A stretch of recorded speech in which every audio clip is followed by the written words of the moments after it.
50 विद्यार्थिनींना घेऊन जाणारी एक बस पलटी झाली, पण पुढे जे घडलं त्याने पालकांची झोप उडवली। अहिल्यानगर जिल्ह्यातून एक धक्कादायक घटना समोर आली आहे, ज्याचा व्हिडिओ सध्या सोशल मीडियावर प्रचंड व्हायरल होतोय। खरं तर काही दिवसापूर्वी पुणे जिल्ह्यातून जाणारी एक बस विहिरीत पडता पडता वाचली, तर 4-5 दिवसापूर्वी मुंबईमध्ये एका बसवर झाड पडून दुर्घटना घडल्यामुळे अगदी राज्यात हाहाकार उडाला होता। या घटना जुन्या झाल्याच नव्हत्या, तेवढ्यात अहिल्यानगर जिल्ह्यातील राहुरीमधून एक धक्कादायक बातमी समोर आली। खरं तर पावसाळ्यामध्ये बसचे अनेक अपघात झाल्याच्या गोष्टी आपण ऐकतो, पण ही जी घटना घडलेली आहे ती फार वेगळी आणि भयानक होती।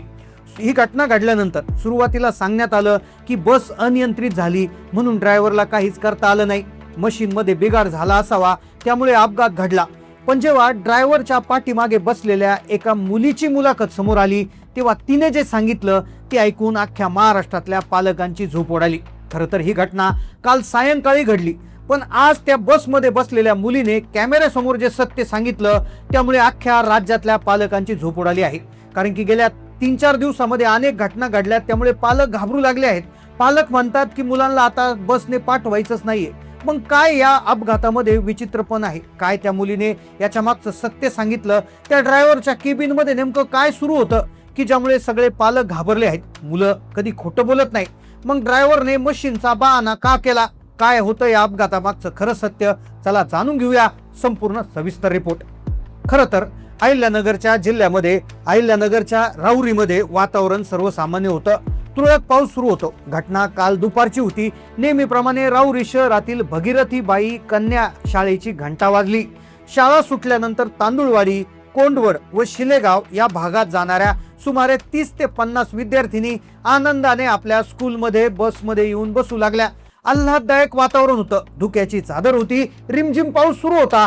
सगळ्या मुली ज्या प्रचंड खुश होत्या। बस निघाली आणि राहुरी स्टेशन परिसरातील एका मोठ्या खड्ड्याजवळ येताच अचानक मोठा आवाज झाला। बस अनियंत्रित झाली आणि रस्त्याच्या कडेला 6 ते 7 फूट खड्ड्यात जाऊन पलटी झाली। आता कदाचित 6 ते 7 फुटाचा खड्डा आणि त्याच्यात बस पलटी झाली म्हणून एवढं काय विशेष आहे असं तुम्हाला वाटत असेल, पण खरं तर लोक तिथे जमा झाले आणि लोक जमा झाल्यानंतर ते ड्रायव्हरला बाहेर काढण्यात आलं, सगळ्यांना बाहेर काढलं। पण आज ड्रायव्हरच्या पाठीमागे बसलेल्या मुलीची जी मुलाखत समोर आली त्याने सगळ्यांना हादरा बसला। बस पलटी झाली, संपूर्ण परिसरात एकच किंकाळ्यांचा आवाज घुमला। आजूबाजूचे लोक धावत पळत जमा झाले, सगळ्या मुलींना तातडीनं बाहेर काढलं। जेव्हा घटनास्थळी उपस्थित असलेल्या तिथे लोकांनी ड्रायव्हरला बाहेर काढलं, तोपर्यंत पोलीस आले होते। पोलिसांनी ड्रायव्हरला विचारलं, ड्रायव्हरने हात वर केले। त्याने सांगितलं चालता चालता बसचा रॉड आणि पाटा तुटला, मशीन मध्ये प्रॉब्लेम झाल्यामुळे ब्रेक लागेना, गाडी खड्ड्यात गेली, तो तांत्रिक बिघाड आहे असं समजून ड्रायव्हरला सोडून देण्यात आलं। शाळा प्रशासनाने पालकांना घाबरून न जाण्याचं आवाहन केलं, पण हा केवळ अपघात होता की याच्या मागे काहीतरी भयंकर लपवलं जात होतं। वरवर पाहता मशीन मधला बिघाड वाटत होता, पण गाडी सुरू झाल्यापासून बसच्या आत काहीतरी वेगळं घडत होतं। ड्रायव्हरच्या पाठीमागे बसलेल्या मुलीने गाडी सुरू होता चालकाची कोणती हालचाल टिपली होती की ज्यामुळे अख्ख्या महाराष्ट्रातले पालक आता मुलांना बसमध्ये पाठवायला घाबरू लागले आहेत। एक छोट्याशा गावात घडलेली घटना, पण सगळे पालक का घाबरले, कारण की आता 2 दिवसापूर्वी मुंबईतल्या त्या बसवर झाड पडल्याची घटना अजून ताजीच आहे। तर पुण्यातल्या विहिरीत पडता पडता वाजलेली बस अजूनही लोकांच्या लक्षात आहे। पण या घटनेचं वेगळेपण काय होतं तर ते पाहण्यासाठी आपल्याला तो घटनाक्रम सकाळपासून पाहावा लागेल। आज त्या दिवशी सकाळी जेव्हा ही बस निघाली होती तेव्हा सगळीकडे शांतता होती। मुलींनी खिडकीच्या काचा लावून घेतल्या होत्या आणि शांतपणे कुणी गाण्या म्हणत होतं तर कुणी एकमेकांशी संवाद साधत होतं। सगळं काही आल्हाददायक वातावरण होतं। पण अचानक काय घडलं की ज्याने अनर्थ घडला। आता तो जो गाडी चालवणारा ड्रायव्हर होता तो देखील व्यवस्थितपणे बसलेला होता। आता पुण्याच्या ज्या घटनेमध्ये तो ड्रायव्हर जो आहे तर तो दारू पिलेल्या अवस्थेत नंतर सापडला होता आणि त्यामुळे त्याला निलंबित करण्यात आलं होतं, कारवाई करण्यात आली होती। हे त्याचं कारण होतं। तर मुंबईतल्या घटनेमध्ये झाड पडलं आणि झाड पडल्याचं कारण जे आहे तर ते हवामानाचं कारण देण्यात आलं। पण मग इथे नेमकं काय झालं होतं, गाडीचा वेग मर्यादेबाहेर गेला होता की एक तीव्र वळण होतं की नेमकं काय झालं होतं। खरं तर तो दिवसही सर्वसामान्य दिवसासारखा होता। बस त्यावेळेस जेव्हा बस जे आहे शाळेमधून निघाली होती तेव्हा सगळं सर्वसामान्य वाटत होतं। मुली आनंदाने बसमध्ये बसल्या होत्या। हळूहळू एक एक गाव येत होतं आणि काही मुलींना बस सोडलं देखील होतं। पण जेव्हा बस राहुरी पोलीस स्टेशनच्या परिसरात रस्त्यात धावू लागली तेव्हा विचित्र पद्धतीनं घडलं। एक टर्न आला बसचा तोल गेला आणि तोल जाऊन बस 6 ते 7 फूट खोल दरीत कोसळली. आता मुलींनी चालकाला गाडी थांबवण्याची विनंती केली होती, पण तो कोणाचा ऐकण्याच्या मनस्थितीत नव्हता. त्याचे डोळे लाल होते. तो स्टिअरिंगवर हात मारत होता. एक विचित्र पद्धतीचा आवाज, कानटाळ्या बसणारा आवाज झाला आणि बसचा मुख्य रॉड आणि पाटा तुटला आणि ज्यामुळे बस चालकाच्या हातातून निसटली. स्टिअरिंग वळूनही फिरवत नव्हती असं त्या ठिकाणी सांगण्यात आलं. पण आता खरं तर अपघातानंतर जो मुलीची जी मुलाखत समोर आली त्याने या अपघाताचं सगळं चित्र बदललं.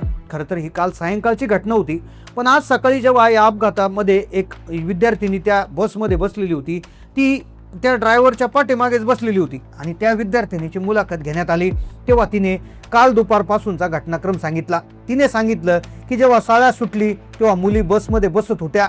तेव्हापासून ड्रायव्हर काकांचं वागणं हे वेगळं वाटत होतं. ते त्यांच्या केबिनमध्ये बसून मोबाईलवर प्रचंड रागाने बोलत होते. त्यांच्या चेहऱ्यावर प्रचंड चिडचिड आणि बेफिक्री दिसत होती. गाडी सुरू झाली. राऊरी स्टेशन परिसराकडे जाताना रस्त्यावर खड्डे असूनही ड्रायव्हरने गाडीचा वेग कमी केला नाही. मुलींनी खिडकीतून बाहेर पाहिलं तर बाहेर पावसाळी वातावरणावर रस्ता निसरडा, कडेला कोणतीही साईडपट्टी नव्हती. अशा धोकादायक रस्त्यावर अनुभवी चालकाने डोकं शांत ठेवून गाडी चालवणं अपेक्षित होतं, पण हा चालक काहीतरी वेगळ्याच रागात आणि धुंदीत गाडी चालवत होता. कधी डावीकडे तर कधी उजवीकडे हेलकावे खात होती. मुली बसमध्ये एकमेकांना घट्ट धरून बसल्या होत्या. तो चालक रागात गाडी वेडी वाकडी पळत होता. नेमकं त्याच खड्ड्याजवळ पोहोचण्यापूर्वी बसच्या ड्रायव्हरने असं काय केलं की गाडीचा रॉड तुटला. त्या मुलीने मुलाखतीत सांगितलं. ते ऐकून कोणत्याही पालकांच्या अंगावर काटा येईल. ती म्हणाली, ड्रायव्हर काका भांडत होते, ते रागात होते. तेवढ्यात एक मोठा खड्डा आला. ब्रेक दाबण्याऐवजी त्यांनी गाडीचा स्पीड वाढवला, जोरात ॲक्सिलेटरवर पाय दिला.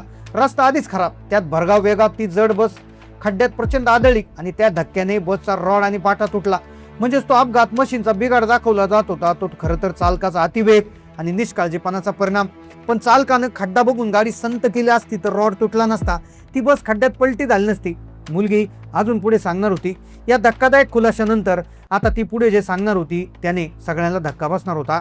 मुलं कधीच खोटं बोलत नाही आणि त्यामुळे त्या मुलीने जे उघड केलं त्याला खोटं म्हणणं चुकीचं आहे. मग खरा संशयाची सुई शाळा प्रशासनाकडे देखील वळली. शाळा प्रशासनाकडे जाऊन देखील आता तपास यंत्रणा तपास करत आहेत. त्या बसमध्ये नेमका आधीपासून काही बिघाड होता का? मुलींच्या किंवा मुलांच्या विद्यार्थ्यांच्या भविष्याचा प्रश्न असतो, तर तुम्ही इतकं निष्काळजीपणा कशी काय करू शकता? अशा प्रकारचे ही प्रश्न त्या शाळेला आता विचारले जात आहेत. तो धक्कादायक खुलासा केल्यानंतर आता पालक विचारत आहेत की आम्ही आमच्या लहान मुलांना विश्वासाने शाळेत बसमध्ये बसवतो, जर चालक अशा प्रकारे वागत असेल तर काय करायचं? खरं तर पुण्याची घटना असो किंवा मुंबईमध्ये झाड पडल्याची घटना असो, कोणतीही असो, स्कूल बसच्या फिटनेसची आणि चालकाची जी तपासणी आहे ती नियमित केली असावी. सुदैवाने अपघातात कोणाचंच काही झालं नाही, पण ज्या मुलीने ही माहिती सांगितली त्यानंतर सगळ्यांना हादरा बसला. आता नेमकं या प्रकरणाविषयी तुम्हाला काय वाटतंय? खरंच हा अपघात मशीनचा बिघाड होता की ड्रायव्हरचा निष्काळजीपणा? अशा प्रकारच्या गोष्टींवर काय कारवाई करायला पाहिजे की जेणेकरून या घटना घडणार नाही? नक्की कमेंटमध्ये लिहा. चॅनलला नवीन असेल सबस्क्राईब करा. धन्यवाद.